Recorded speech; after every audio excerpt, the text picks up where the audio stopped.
Православ'я переслідували в часи Австро-Венгрії і частично і при Чехословакії, не кажучи вже за гоніння антихристів комуністів, і православні супротивлялися як могли.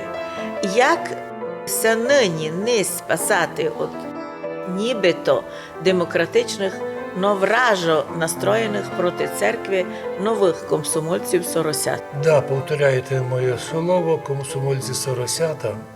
Отвіт простий. Нині ми спасаємося так, як у всі часи 1150-літнього православ'я у Закарпатті. Як се нині спасати від нібито демократичних, новороже настроєних проти церкви і нас, нових комсомольців-соросят, їх називають сатанісят, православні мають почти 2000-літній опит житті серед безбожників, гонителів, починаючи з Римської імперії.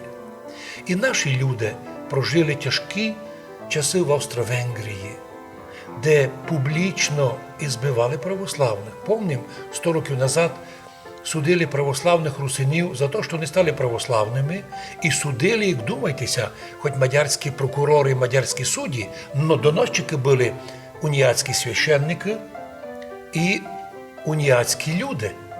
І іменно споминається, як в Ізі уніатський священник був свідетель, як загнали молодих дівчат православних ізьких у ріку, і стояв уніатський священник і казав: котрі дівчатка приймуть унію, виводять їх із води холодної, котрі ні, остаються там.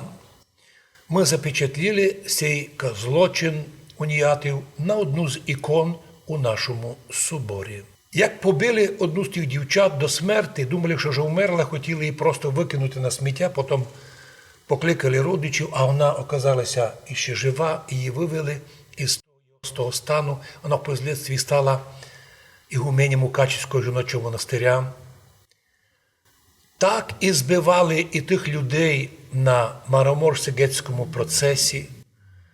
Всі дістали сроки, многі так були збивані в той час православні, що тратили розум, що умирали. Все це було, но народ вижив.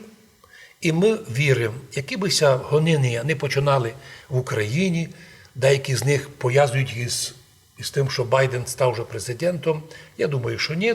Що би не було, ми християни православні, ми знаємо, що не соросята управляють світом, а Бог святий.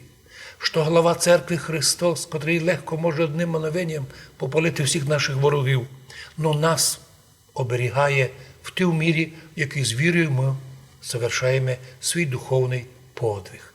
А ми, по слову блаженнішого митрополита Онуфрія, котрому сказали: ну, заберуть у вас Києво-Печерську лавру, куди підете? Він смиренно відповів: на кожному місці, де ся молимо, там церков, бо не здання, не стіни церкви, а живі люди. Отже, і ми у Закарпатті все могли ми передбачити, пройдя Австро-Венгрію з її антиправославними гоніннями. Пройшли ми досить добрі демократичні часи Чехословакії, в котрій теж той же самий славний президент Масарик вмішувався в церковний вопрос. Пройшли ми совєтське время, коли єдно із другими священниками православні попадали в тюрми. Но ми не думали, що після тих тяжких часів незалежна Україна продовжить позорні традиції Австро-Венгрії і Совєтського Союзу.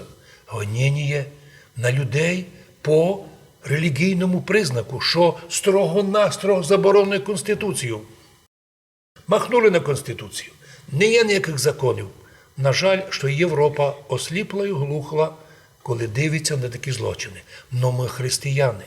Ми ся не надіємо на Європу, на європейські суди по правам чоловіка. До речі, ми там моє діло є, думаєте, роздивлять, взяли, подивилися, а то православного судили. Так і ж бить. Ми не надіємося не на Європу, не на Америку. Ми на Бога надіємося.